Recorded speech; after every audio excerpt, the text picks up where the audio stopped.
Olá! Vamos mergulhar direto nessa nossa análise, mapeando aquela que é uma jornada fascinante, a evolução dos direitos trabalhistas no Brasil. Hoje, a gente vai ver exatamente como o sistema saiu da ideia de ser um mero escudo de proteção individual para se tornar uma verdadeira espada na mão da coletividade. É um salto incrível de regras e garantias jurídicas que moldam o nosso dia a dia no mercado de trabalho.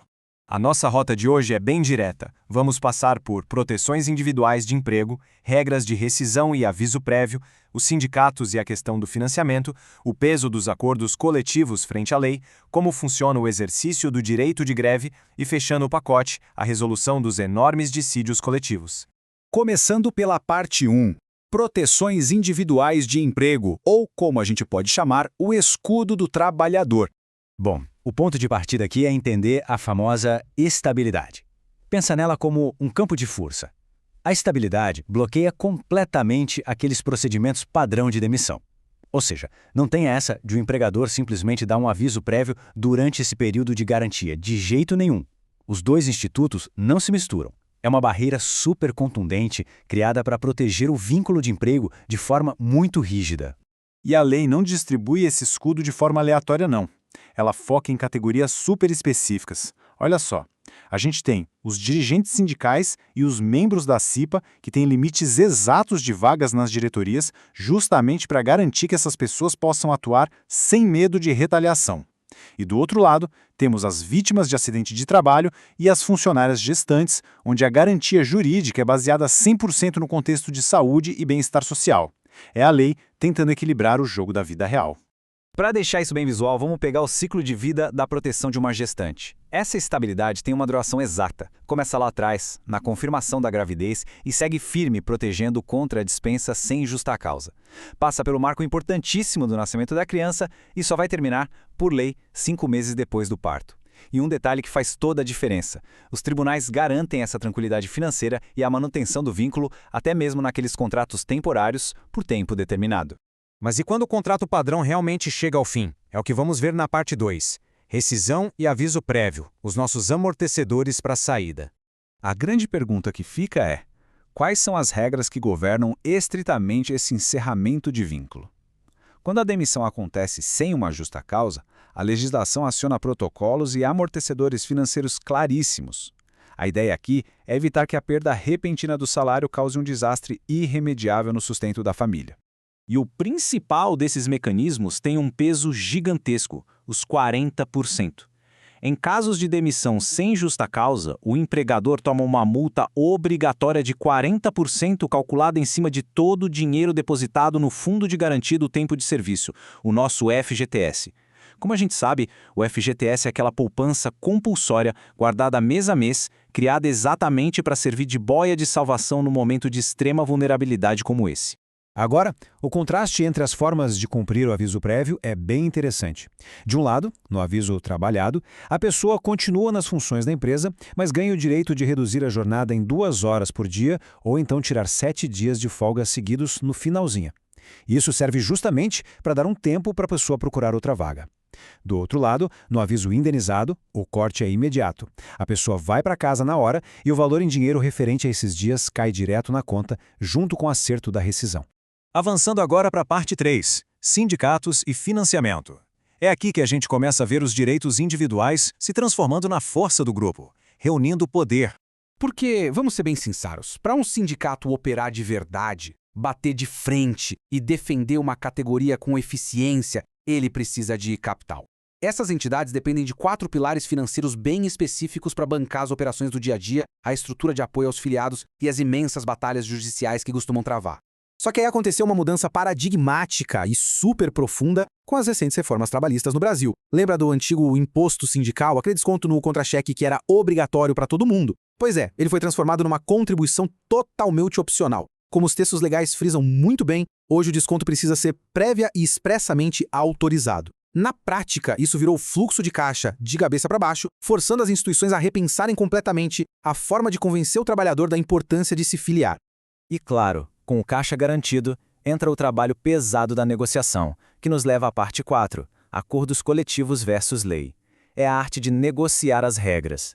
Aqui, a gente precisa separar muito bem 2 instrumentos pesados que os sindicatos usam.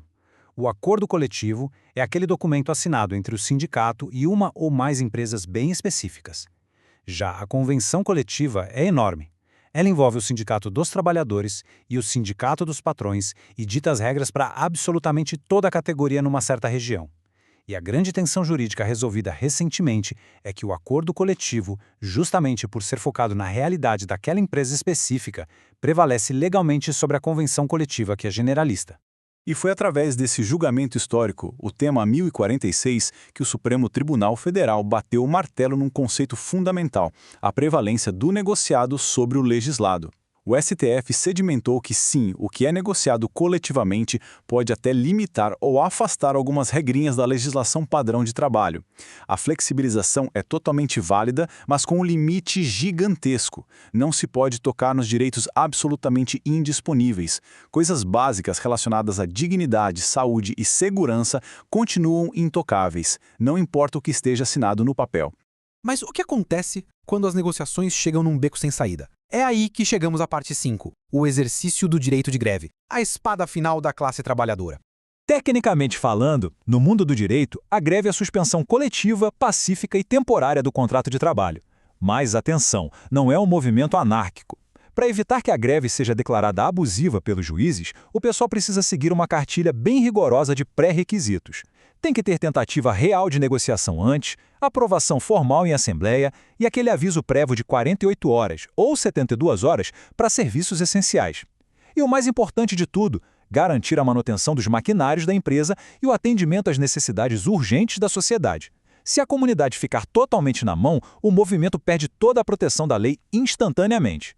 E o impacto de cruzar os braços varia de forma brutal dependendo do setor. Na iniciativa privada, como a greve congela o contrato, a regra básica é não trabalhou, não recebe salário pelos dias parados, a menos que o sindicato consiga amarrar isso no acordo para o fim da greve. Já no setor público, os dias também costumam ser descontados, salvo se a justiça entender que a greve só ocorreu por culpa do próprio Estado. E tem um alerta seríssimo aqui. O Supremo proíbe totalmente a greve para as forças de segurança, como os policiais. O recado legal é super contundente. O direito coletivo para imediatamente no ponto em que a segurança vital do Estado se torna vulnerável. O que nos leva para a sexta e última parte, a resolução de dissídios coletivos, o momento em que a Justiça do Trabalho entra com o martelo. Antes de entrar nos detalhes, olha o que aviso fundamental que as fontes nos trazem. É muito comum as pessoas confundirem as coisas, mas um dissídio coletivo não é só um pacotão gigante cheio de queixas trabalhistas individuais amarradas juntas. Não é isso. O dissídio coletivo lida com interesses abstratos de grupos e categorias inteiras de trabalhadores. A ideia da justiça aqui não é corrigir um erro pontual na folha de pagamento de alguém no mês passado, mas sim construir as normas e diretrizes que vão valer para o futuro de milhares de profissionais daquela área. Devido ao peso que tem, o Tribunal Superior do Trabalho separa essas ações macro em caminhos procedimentais bem distintos. Nós temos basicamente dissídios de natureza econômica, os de natureza jurídica e os pedidos para avaliar se uma greve é abusiva ou não. O tipo de ação muda drasticamente dependendo do que o sindicato está querendo que o tribunal decida. Por exemplo, nos dissídios de natureza jurídica, o foco é só a interpretação de algo que já existe. É como pedir para o juiz agir de tradutor. O sindicato chega no tribunal e fala, olha, a gente já assinou essa cláusula aqui atrás, mas patrões e empregados não chegam num acordo sobre como aplicar isso no dia a dia. Esclarece o significado definitivo para a gente. Eles não pedem para criar nenhuma regra nova, apenas para ler a regra velha da forma certa. Por outro lado, e aqui mora um poder colossal que a Justiça do Trabalho tem, os dissídios de natureza econômica focam justamente em ditar novas regras. É o uso do chamado poder normativo.